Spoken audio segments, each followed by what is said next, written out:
से शादी कर ली तो साउथ में मामा भगनी में शादी क्यों होना शुरू होगी? क्यों शादी होती है? मुसलमानों में यदि बुर्का लगा ली तो इस्लाम के पहले बुद्ध ने क्यों कहा था पर्दे में रहने की? क्यों कहा था सनातनी हिंदू पर्दे में रहने के लिए? इस्लाम का जन्म तो अभी हुआ, बुद्ध का जन्म तो उसके 2000 साल पहले। इतिहास को याद का नहीं है। मुसलमान यदि वजू करता है तो आप कहते हैं क्योंकि आदत है जन्मकाल में। राजस्थान में इस्लाम के जन्म के पहले 200 साल पहले, 1000 साल पहले हम पानी कम होने के चलते स्नान नहीं करते थे, हम ब्रश नहीं होने के चलते जब कम करते थे। हमको पता है हिंदुस्तान की सारी सभ्यता का, मुझको पता है हिंदुस्तान की सारी तहजीब का। हमको कोई ना सिखा है, हम क्या बात करते हैं, क्या ना बात करते हैं। हमने कभी किसी जाति समूह को गाली नहीं दी। हमारी लड़ाई व्यक्तिगत हुई, लेकिन कभी भी हम डरे। नरसंहार की बारी आई, कभी बड़ी बारी आई, कभी भी जाति विशेष सूचक के बारे में हमने कभी चर्चा नहीं।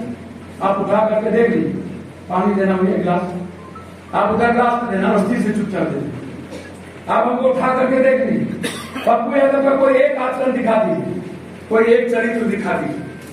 मैं गोधरा में गया, गोधरा क्यों हुई मैंने जानना था। पता चला कि गोधरा एक व्यक्ति के लीडरशिप को बढ़ाने के लिए पप्पू यादव को टाइम होने, पप्पू यादव से इनकी लड़ाई है। मैं इनसे लड़ूंगा ना, मैं इनको गाली दूंगा ना। मुझको बेनिफिट जिससे होगा संजय सिंह जी, मैं उस बेनिफिट में आपको देखूंगा ना। गोधरा की ट्रेन को चलाने की औकात, जहां पर 4000 यादव हो, वहां दूसरा कोई दूसरी जाति हो, क्या वो यादव को गाली दे देगा? रह पाएगा? गोधरा में मुसलमान ट्रेन चला के हिंदुस्तान में रह पाएगा? क्या हिम्मत करेगा मुसलमान ट्रेन चलाने? और ट्रेन चलाने से मुसलमान को क्या बेनिफिट था? दंगा जला देना, मिटा देना, उसको मिटाया गया। पूरी अरबपति खरबपति मुसलमान मिल गया, फिर वो क्यों जला? मैं आप सबसे यह प्रश्न करना चाहता हूं, क्या मतलब था उसका? बेनिफिट किसको हुआ? फायदे किसको हुए? अकेला बीजेपी को फायदा किसने ढूंढा, किसने करा?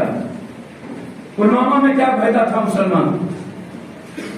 सबको पता था कि इस बार नरेंद्र मोदी जी नहीं आएंगे, और सबको पता था अलग हटके जीने की एक तरीका चुना जाएगा। हमेशा राजनीति अलग हटके चुना जाता है। कभी डीएनए खराब हो गया, कभी राजीव जी मर गए तो इंदिरा जी शहीद हुई तो राजीव कुंवर हो गए, राजीव जी शहीद हुए तो कांग्रेस कुंवर हो गया। कभी मंडल, कभी कमंडल, कभी कब्रिस्तान, कभी शमशान, कभी ईद, कभी बकरीद, कभी जिन्ना, कभी अल्पेश, कभी ठाकुर, कभी पाकिस्तान। इस हिंदुस्तान में चाइना की बात क्यों नहीं होती? इस हिंदुस्तान में यूरोप अमेरिका की बात क्यों नहीं होती? इस हिंदुस्तान में रूस की बात क्यों नहीं होती? इस हिंदुस्तान में सबसे कमजोर देश पाकिस्तान की बात क्यों होती है? जिससे भारत क्या 7 जन्म में हम यूरोप और चाइना से नहीं कर सकते, फिर पाकिस्तान की बात क्यों? हम पाकिस्तान की बात इसलिए करते हैं कि बिहार भारत के सनातनी हिंदू से नहीं, कट्टरपंथी हिंदू को हम मुसलमान और पाकिस्तान के सेंटीमेंट से अपनी राजनीति कर सकते हैं। हम साफ तौर की बात इसलिए करते हैं कि हमारी राजनीति चौके। हम बिहार में माय समीकरण की बात इसलिए करते हैं, या हम ओबीसी की बात इसलिए करते हैं, अत्यंत पिछले की बात इसलिए करते हैं कि हमारी दुकान जिंदा है। डीएनए किसका खराब हुआ? डीएनए के नाम पर यदि पप्पू यादव डोमिसाइल मुद्दा, हमने कहा इसका पुनर्विचार होना चाहिए।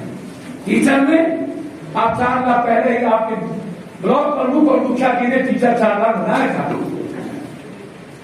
जेवर पेश करके टीचर बने थे उस पर, आपने उसको नियमित नहीं किया। आज कहते हैं कि आप एग्जाम दो, उसके बाद मैं नियमित करूंगा। 20 साल पहले जो आईएएस बना, वो एग्जाम देके आज आईएएस बन सकता है? 20 साल पहले जो टीचर पढ़ाई छोड़ दी, या कोई भी स्टूडेंट यहाँ हमको बता दे जो कंटिन्यू एग्जामिनेशन में पढ़ाई में नहीं है, उसका एग्जाम क्या आप देकर के पास कर सकता है? आप इतने दिनों के बाद उसको भी कहते हैं। आप टीटी एसटीटी सबका एग्जाम दे दिए, आपने सारा पैसा उसमें लगवा दिया, अब आप कह रहे हैं उसको भी एग्जाम दे, फिर कह रहे तब मैं आपको नियमित करूंगा। आपने भ्रष्टाचार के रास्ते खोल दिए। एक तो आपने यहाँ गलती की कि जब आपको रिजल्ट देना था उस वक्त आपने पॉलिसी क्यों चेंज किया? ये कौन सी पॉलिसी है आपकी? क्या कोई नियम है संविधान में कि पॉलिसी चेंज किया जाए? उसके बाद फिर आप प्रधानमंत्री, ठीक है अच्छी बात है नीतीश जी, मैं आपको धन्यवाद देता हूं कि आपका दिल बड़ा है, लेकिन पहले आप अपना घर तो देखिए। गांव घर में कहावत है, गांव में नौते न भेलाई में नौता।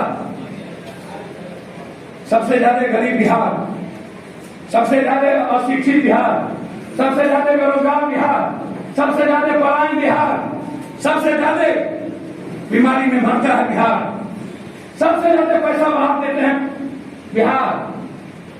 और आप यदि 100 का टीचर यहाँ लीजिएगा तो हमारी भाषा क्या होगी, हमारा जीने का तरीका क्या होगा?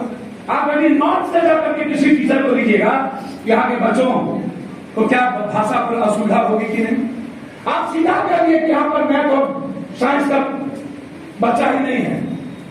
बिहार से ज्यादा में साइंस का बच्चा दुनिया में गया है। क्या बोलते हैं आप? तो हमने कहा कि हौसला नहीं, हमने किसकी राय की बात? हम पुलवामा में 15 को ट्वीट किए थे, गलत हुआ, हमारी बात अब कोई सुनने को तैयार नहीं। आज सबने मान लिया पुलवामा करवाए। हम नोटबंदी में हमने कहा था गलत हुआ, आज सबने मान लिया गलत हुआ। हम जीएसटी के लैब पर कहते हैं ये तरीका गलत है, ये पूंजीपतियों के लिए एक रैक आता है कोयला का यहाँ जलाकर, उसमें मिनिमम 67 से 70% जीएसटी की चोरी होती है और यहाँ के बिजनेस में करते हैं। मैं जानता हूँ एक एक चीजों। हम नरेंद्र मोदी जी और लोगों के तरह जी लोहा पर पत्थर नहीं है, हमने हर दिन पढ़ना सीखा। ट्रेन में जाएंगे 4 घंटा, या तो मोटिवेशनल स्पीच सुनेंगे या तो दुनिया को जीना सीखेंगे। इसलिए आप सबसे भी कहना चाहेंगे, मेरा ट्रेन है, मुझे बहुत कुछ आज कहना था। अहंकार निकाल दीजिए। जब तक अहंकार रखिएगा तब तक आप इंसान नहीं बन पाएंगे, तब तक आप पप्पू को जिता नहीं पाएंगे। आप दूसरे जाति को गाली देना बंद करके देखिए। आप छोटी छोटी बातों में अहंकार के चलते बदला लेना छोड़ दीजिए। आप बदलने की तारीख तैयार करिए, बदला लेने की नहीं। जो बदला लेने की तारीख तय करता है उसकी जिंदगी या तो जेल में, या तो कोर्ट में, या तो कचहरी में, या तो अस्पताल में मर जाता है। जो आदमी बदलने की तैयारी करता है वो आदमी जहां से जागा वहीं से सवेरा। आज ही इसी युवा संवाद से अरुण जी और राज और नमलुक अररिया के जिलाध्यक्ष हलचल जी और प्रमुख साहब जो युवाध्यक्ष हैं, प्रमुख हैं कटिहार के, और जो यहाँ हमारे किशनगंज के अध्यक्ष बैठे। पहले आपको कर्मवीर बनिए, मेहनती बनिए, बड़ा कर्मवीर बनिए। पहले आप